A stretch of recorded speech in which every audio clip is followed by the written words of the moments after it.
So in this video, we are taking a look at the first type of transformation that you're going to learn about, and it's going to be our reflections. We are exploring two types of transformations in this unit. It's going to be our reflections, and then we're going to be talking later about translations. So for this first part of the video, we're going to be talking about flipping the figure either over the x-axis or the y-axis. You guys know that a transformation is a type of change. One important note here is that star, you can see we have that our transformations are going to be creating congruent figures. They're going to have the same shape and the same size. They're going to be equal. And this is the symbol to remind you for congruent. You might remember that just this little highlighted part here, the squiggle, is for similar, but when you put the equals up underneath it, that's how you know they're the exact same and congruent for shapes. All right? So we're going to dive on in here now, and we're going to start talking about reflections. And again, the reflection of a geometric figure is a flip of the figure across a line of reflection. Now, in this picture right here that I have of Big Ben in the Houses of Parliament, this red line is called our line of reflection. And each point is the same distance away from the line of reflection as it is in its mirrored image. What I mean by that is this top part of Big Ben up here, this top point, would be the same distance away from the red line down here in the reflection.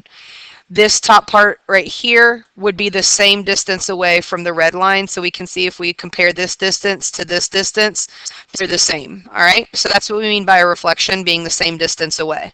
In this coordinate plane example, you can see that this purple triangle is one spot above the x-axis, and its reflection is one space below this x-axis. All right, so that's what I mean by the same distance away from the line of reflection. Okay?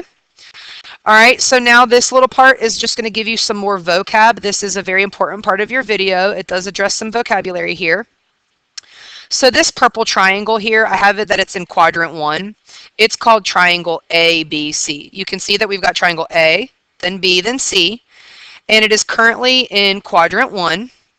Now this thing is called the pre-image, folks. It's called the image before we make a change, and that's why it's called the pre-image.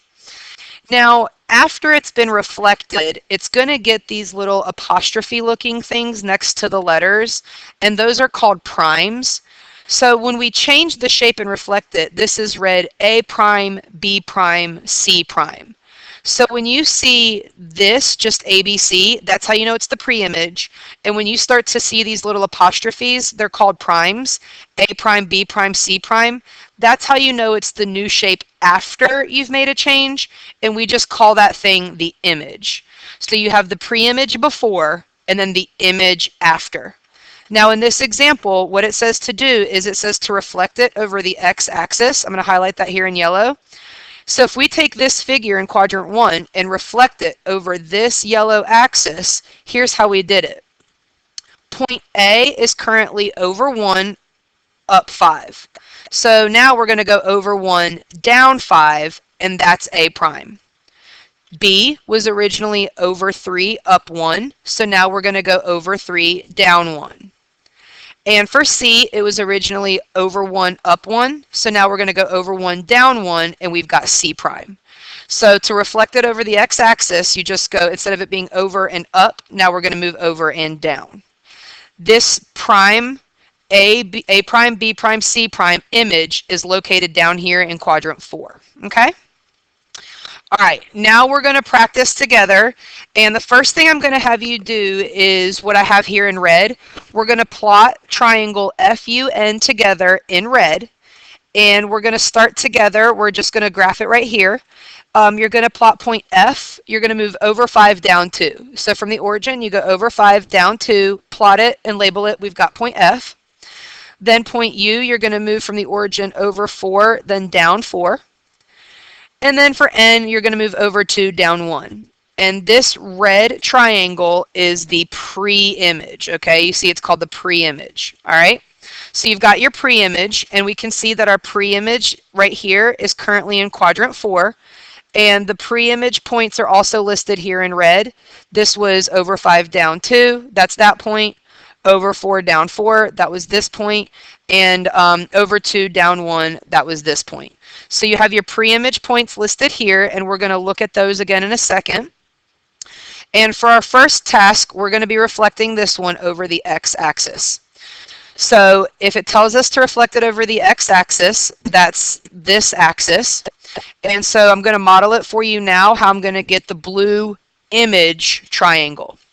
So if f was originally over 5 down 2, we're going to move over 5 and up 2 and plot a point, and that's going to be f prime. Now u was over 4 down 4, so we're going to move over 4 and up 4, and that's going to be u prime. And then for n, instead of going over 2 and down 1, we're going to move over 2 and up 1, and this is n prime. And now you can see that we have reflected, we have a mirror image over the x-axis. So all I'm doing here in blue is listing these ordered pairs. For f prime, it was over 5 up 2. Then for u prime, it was over 4 up 4. That's 4, 4. And then we went over 2 up 1 to get n. Now is a good time for me to point something out to you. When we reflected it over the x-axis, look what changed here. The negative 2 turned to a positive 2. The negative 4 moved up to a positive 4. And instead of it being down 1, this one went up 1. So what I can point out to you now is, if you're going to reflect over the x-axis, you can simply change the y coordinates. Notice the 5, 4, and the 2 are still the same, but I'm just changing the y coordinates if I'm reflecting it over the x-axis. It's kind of the opposite, okay? Now let's take a look over here.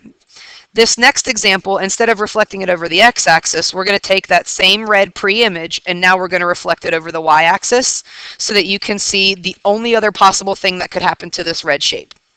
So once again, all we did in red, we went over 5 down 2, that's f. Go ahead and plot u, you got over 4 down 4, and we're going to replot n over 2 down 1, so this is still the same red pre-image over here in quadrant 4. And in the first example, we reflected it over the x-axis, and now we're going to be reflecting it over this y-axis, okay?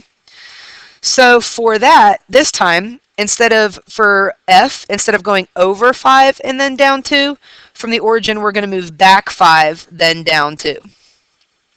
N, instead of going over 2 down 1, we're going to move back 2 down 1.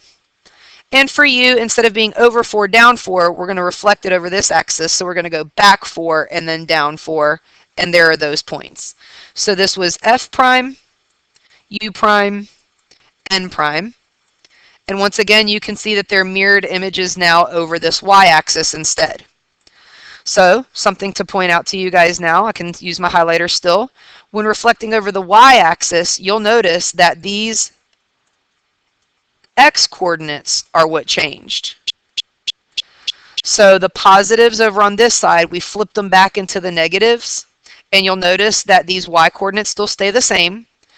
So to sum up, if you're reflecting over the y-axis, it's okay to just flip-flop the x coordinates. This thing that I'm highlighting here in blue is just a little bit of a shortcut.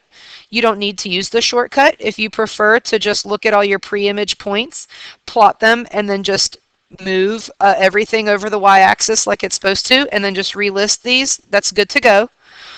And that concludes the video on just reflections. Thank you.